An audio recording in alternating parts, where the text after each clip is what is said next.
প্রিয় শিক্ষার্থী, অনলাইন ক্লাসে সবাইকে স্বাগতম। আশা করব আজকের ক্লাসটি তোমরা আমার সাথে থাকবে এবং মনোযোগ সহকারে শুনবে এবং পাঠটি অনুধাবন করবে।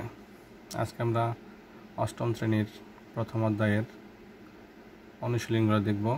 প্রথমেই আমরা আলোচনা করব শূন্যস্থান পূরণ। এখানে দেওয়া আছে এই বিশ্ব সৃষ্টির প্রথম কারণ। এই শূন্যস্থানে কি বসবে আমরা অনুশীলনটি পড়ে এখানে বসাবো। লেখা আছে এই বিশ্বের প্রথম সৃষ্টির প্রথম কারণ, শূন্যস্থানে বসবে ঈশ্বর। দ্বিতীয়টি লেখা আছে ঈশ্বর শব্দের অর্থ। আমরা সবাই জানি ঈশ্বর শব্দের অর্থ প্রভু। তাহলে আমরা এই দুইটি সম্পন্ন করলাম এবং পরের তৃতীয় নম্বরে চলে যাচ্ছি আমরা। 3 নম্বর লেখা আছে ভক্তের নিকট ঈশ্বর ভগবান। ভক্তের নিকট ঈশ্বর ভগবান স্বরূপ বিরাজ করেন। 4 নম্বরে আছেন যোগীদের মুখ্য উদ্দেশ্য। যোগীদের মুখ্য উদ্দেশ্য কি? যোগীদের মুখ্য উদ্দেশ্য হচ্ছে ঈশ্বর প্রাপ্তি বা ঈশ্বর লাভ। তো আমরা এখানে ঈশ্বর লাভ দেব।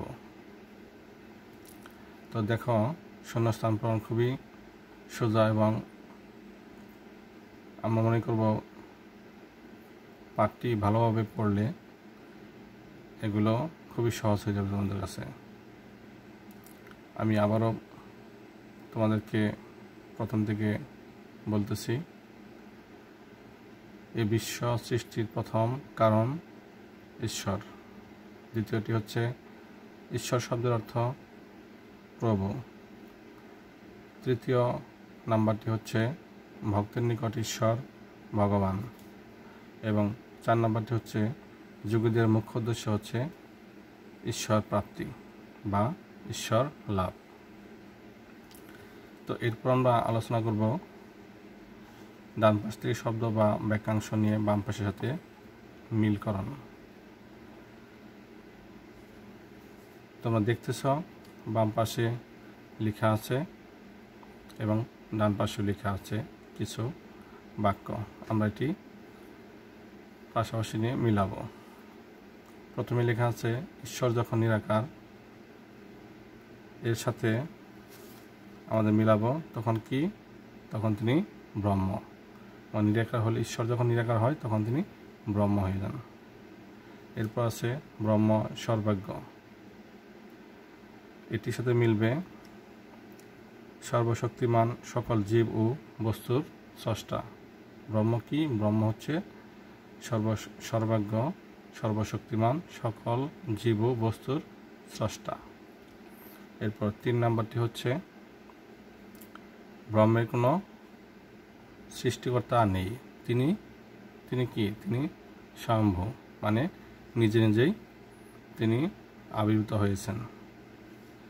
এরপর আমরা আলোচনা করব 4 নাম্বারটি, আমাদের আনন্দ ব্রহ্মেরই আনন্দ।